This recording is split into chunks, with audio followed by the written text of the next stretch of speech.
You may think that physical attractiveness is subjective, but the truth is that people tend to view certain characteristics as more attractive than other characteristics. These images show some of the proportions and shapes that people tend to find most attractive. Even infants prefer photographs of attractive faces to unattractive ones, and infants prefer the same photographs as adults prefer. Several studies have shown that men and women pay equal attention to the physical attractiveness of others, while other studies have reported that men value attractiveness more than women do. A meta-analysis of many studies found that while both sexes value attractiveness, men value it somewhat more. But it may be that men are more likely than women to say that physical attractiveness is important to them in a potential friend, date, or mate, but when it comes to actual behavior, the sexes are more similar in their responses to the physical attractiveness of others.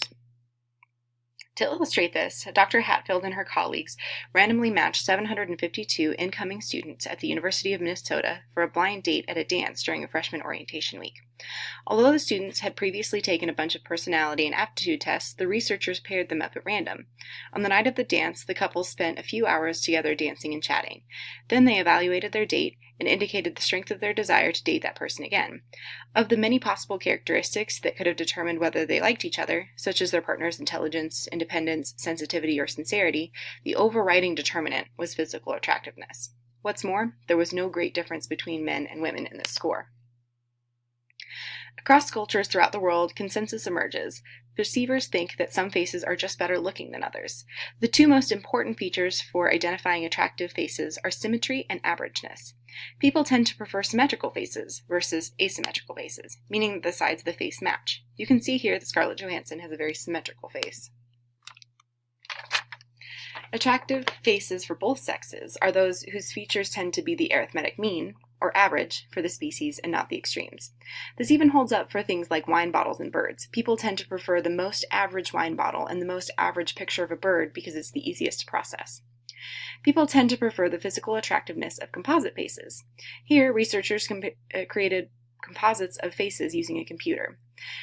The first two women's photos are merged to create a composite person at the far right. This composite person has facial features that are the mathematical average of the facial features of the two original women.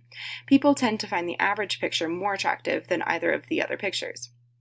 This does not mean a composite average face has all the physical qualities that people cross-culturally agree are attractive, though. Michael Cunningham designed a creative study to determine standards of beauty. He asked college men to rate the attractiveness of 50 photographs of women, taken from a college yearbook, from an international beauty pageant program. Cunningham then carefully measured the relative size of the facial features of each photograph. High attractiveness ratings for females were associated with large eyes, small nose, small chin, prominent cheekbones, high eyebrows, large pupils, and a big smile. For men, high attractiveness ratings were associated with large eyes, prominent cheekbones, a large chin, and also a big smile.